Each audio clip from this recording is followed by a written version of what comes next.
Well, hello everyone. I knew it was good luck to wear this hat and shirt today. Hey, for the first full Nintendo Direct at a month, not counting in Partner Showcase or Indie World, or ones that focus on one game like Pokemon or Kirby, and those are a part of this Direct as well. It was a full hour and change of content, and on the whole, it did not disappoint. So there's plenty to get excited about. So let's begin. I am mainly going to be focusing on the game reveals here, but if something is related that sticks out at me, I'll mention it. Case in point, means at least a third of this direct is dedicated to the 40th anniversary of Super Mario Brothers, with this fall marking the 40th anniversary. Hey, and naturally, he I need to confirm some of the worst kept secrets that's about the franchise lately. The sequel to the $1 billion movie reboot from 3 years ago in 2023. I say that because next year will mark the release of the Super Mario Galaxy movie. With both the cast and directors returning, my main wonder is who's going to be the voice of Rosalina. I've already got a few people lined up in my head. Lots of Emmas, especially like Emma Thompson, Emma Watson, and Emma Stone, among a few others, And Rosalina's storybook is coming, for real, and it turns out that Super Mario Galaxy 2 is finally coming to Switch with Miyamoto and Koizumi presiding over the presentation, and it can be bought by itself on the eShop or together with the first game for those who don't have like the 3D All Stars collection and physically on a cart. And naturally, among the many Mario games that are getting a Switch 2 update, the 2023 hit Super Mario Wonder has one with the Mission in Bella Bell Park expansion. We also get a new Mario Tennis, known as Mario Tennis Fever, with Fever Rackets, new moves, and new story mode, where everyone is de-aged. In order to get aged back up, they have to play through their tennis matches, and not my personal pitch for that idea, but I would say it was close. For Mario babies, we make our dreams come true. And I also, and lastly, of the Mario stuff, is Yoshi and Mysterious Book coming next spring. And I actually really like the concept and harkens back to the little played Yoshi story. While at the time that one didn't get the best reception, it's been reevaluated, given how similar games have come out. Much where death isn't a big deal, or where you just lose a little bit more inventory and then get on the stage. Yoshi's Woolly World has done it, several Kirby titles have done it, and a whole bunch of LEGO adaptation games have done it, and even a lot of legacy platform franchises have moved away from numbered lives outside of challenge mode, so I will definitely be keeping an eye on this one, especially since my plan to get the console is around that time frame for other games we'll be mentioning in this presentation. We've also got a good variety of games, both big and small, in this direct, such as Storm Lancers, which is one of the ones that actually came out post direct. I'll just say that as out now if you're watching this. Another action platformer in a year that's actually been proven quite solid for them between Silksong and Shinobi, and the style, which has a lot of anime tokusatsu who vibe to it, C. That's what was missing from Concord Villas. Flair. Hmm. Okay, November 5th, Dinkum, a very Australian take on a cozy game. And even though there's a lot of fatigue with this genre right now, especially if it's affected something that could be interesting, but I'm going to see what comes out first, I'll definitely keep that in mind, personally. And there's another little one I'll head up real quick. Okay, holiday season, Popucom, apologies for pronunciation, a team-based multiplayer title where you pop bubbles. I mean, can't be that bad, I don't think. I definitely can see this as something to enjoy. I mean, it's always nice to balance out the bigger titles with something a bit more niche, even if I'm not gonna be getting this or the next one right when they come out. Alright, an update on Tomodachi Life Living the Dream, which is coming next spring. I definitely think there's a market for this one. I mean, like the original game on 3DS has a cult following. Like, I never played that version. I played its mobile counterpart Miitomo before it was sunsetted. However, given how Miitopia managed to find success on Switch Family as done on 3DS and even have a very flexible and mimetic character customization system, I would not be surprised if a similar fate ended up with this reimagining. And even though this may not be the exact 3DS revival I was expecting, I do think the mouse controls the system open up a lot of doors that weren't previously. So, let's continue. And we finally have a release date for Mortal Kombat Legacy Collection. And I thought they were just giving like an estimate or a leak on some places checked online, but it turns out it was true. Even though the next movie got pushed back to next summer, where it ended up being then, the a game collection which features there's multiple titles from the series past, as presented in a sort of interactive museum format, complete with design documents, behind the scenes, videos and pictures, there's developer interviews, all that good stuff. I mean, Digital Eclipse has done fantastic work with collections of this nature in the past, even when that time in the 2000s were known as Backbone Entertainment, and I definitely appreciated that approach where don't just dump some ROMs and call it a day. They actually go in and add a whole lot of modern niceties and make things enticing for not just people who are familiar with styles like me, but people who were younger and might not have played them before. Or the digital version is coming out on All Hallows Eve. There is a lot of fandom of franchise among horror fans, so fitting that's for Halloween. And the physical version will be coming on December 12th. I mean, they're sold out of the Xbox Series version on Atari's website, right? But I will likely be getting my copy from there, especially if it has one of the covers that is unique to that one. They come in Smoke Black, Reptile Green, Scorpion Gold, and 1 million towards Sub-Zero Blue. So good, you'll rip out someone's spine trying to get your hands on it. Alright, we finally have a release date for Final Fantasy VII Remake Intergrade on Switch 2, and it just missed this year by that much.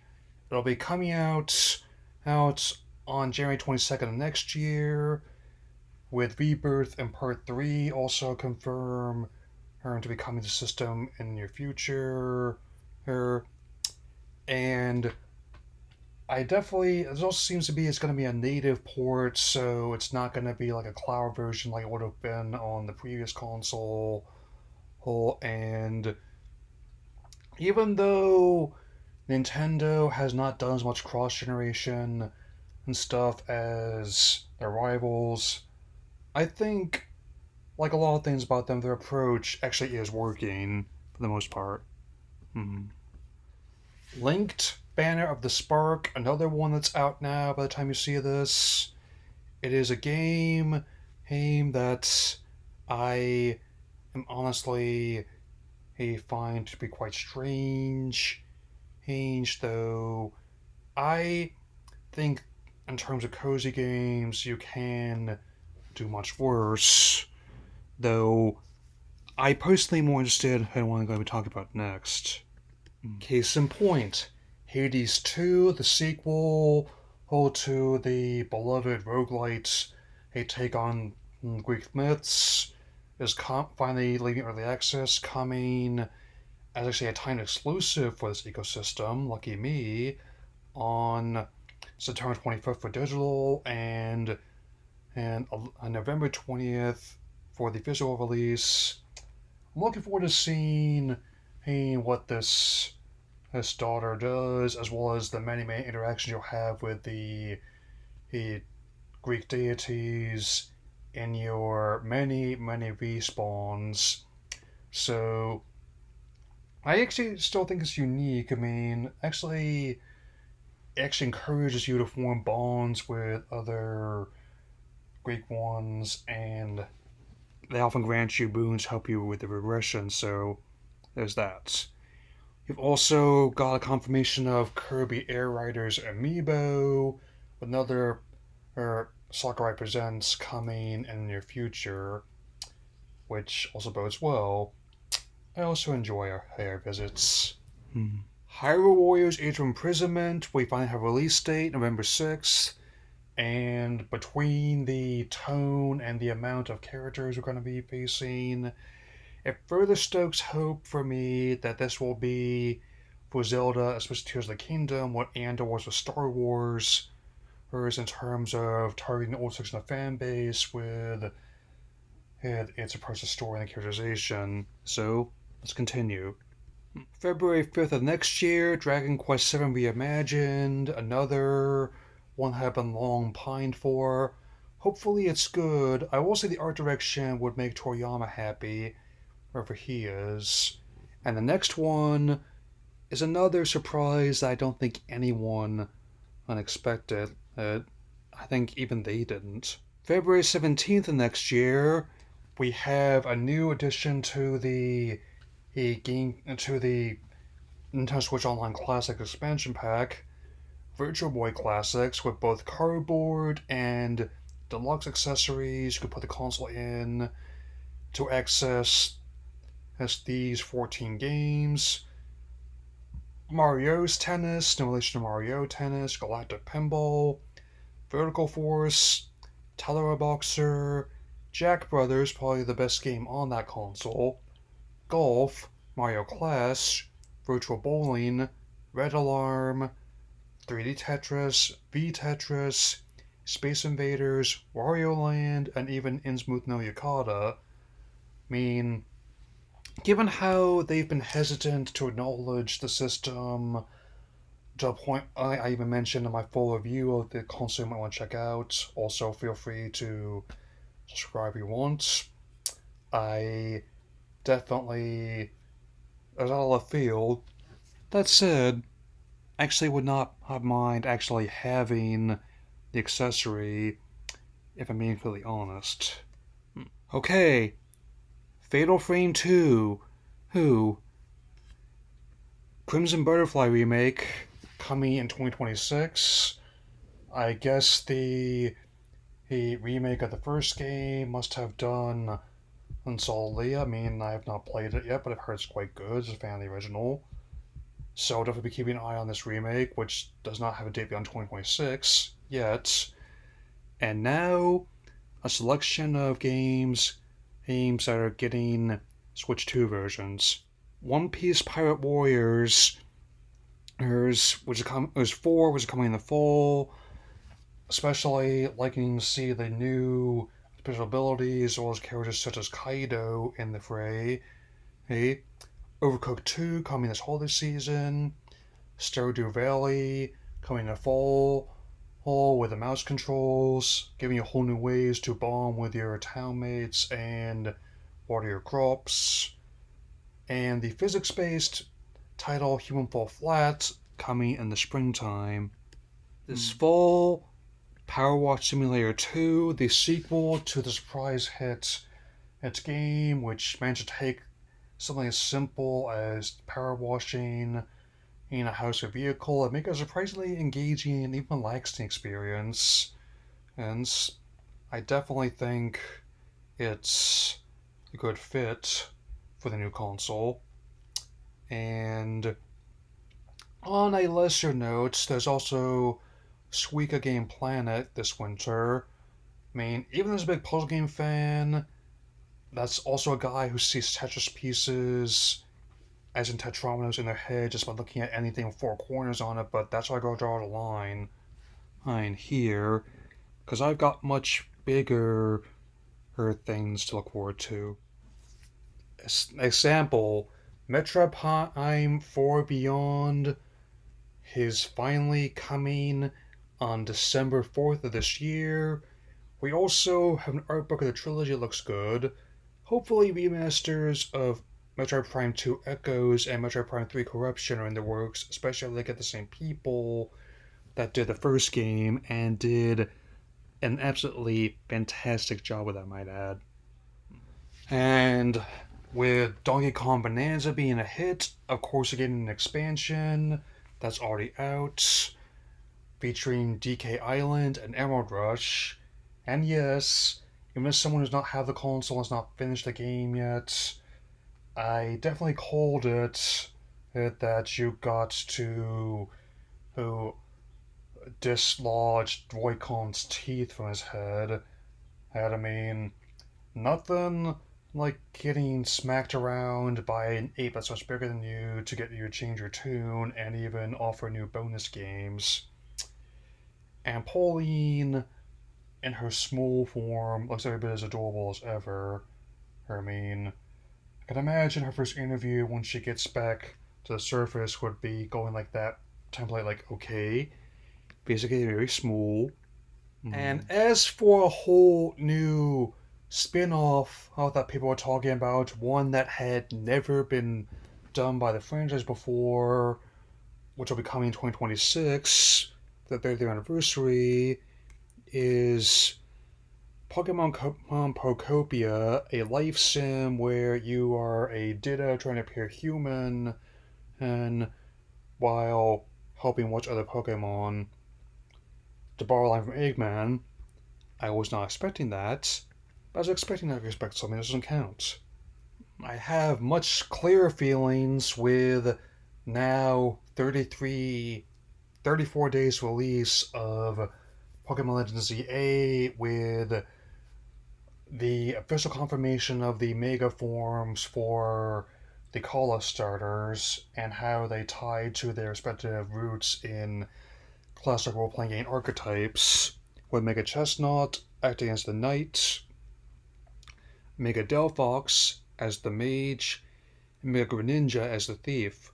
Moreover, it's also going to be getting a Mega Dimension expansion, which, while has yet to reveal all its details, it's going to be featuring both Hoopa and Mega Raichu in both X and Y variants, so in a sense, Gorochu lives, and as per usual, I will opt in after I beat the main quest in the base game, as I usually do for role-playing titles, especially since even though they give you some cosmetics as a bonus for opting in, and they don't have an official release date locked down yet, it's going to be estimated, at least according to eShop, February 28th of next year. So there's that. Next year, Danganronpa 2x2, a remake of the second game. Like with Scott, it looks fine. Dynasty Warriors Origins, which seems okay, and Monster Hunter Stories 3, which is still coming I mean, on March 13th of next year, like with Dynasty Warriors coming on January 22nd next year, all I gotta say to Stories 3 and Capcom is like, let me know when Worlds Complete with Iceborne or Wilds comes to Switch 2. Just a thought. Now, for the lightning round, where we have a bunch of titles coming very soon. 2 Point Museum, October 26th. No, wait, October 28th. Disguise 7 Complete, October 10th. EA Football Club 26, September 26th. Dragon Quest 1 and 2 HD2D, October 30th. Virtua Fighter 5 this winter. Lego Voyagers, September 15th. Little Nightmares 2, October 10th. And Persona 3 Reload on Switch 2, October 23rd. Even with the game keycard debacle on that one, it's still a good game. I recommend everyone should play it, whether or not they have played the original Persona 3. Another rumor confirmation is here, with Resident Evil Requiem RE9 launching alongside other versions of February 27th next year. Plus, on the very same day, native ports of RE7 Biohazard and RE8 Village. I also hope that the remakes of legacy games get native ports as well on Switch 2, as opposed to cloud version on the base console, which I did try and were passable, but definitely not the best way to play these games at all, man. Oh, man. Especially if that's your only option, man. But I also like how, again, I'll be willing to talk about this more in the future, but how it actually builds upon different kinds of horror. Like, Biohazard was very much a Southern Gothic in the vein of the original Evil Dead trilogy or early Texas Chainsaw Massacre films. Holmes Village, kind of like a more universal Hammer horror, Gothic horror vibe. I'm noticing a lot of Requiem, regardless of whether or not Leon ends up being in the game, let alone ends up meeting his end. Very much getting a vibe of a lot of David Fincher's psychological horror works, especially in ones like Seven and Zodiac. So, yes, I'm definitely excited for this one.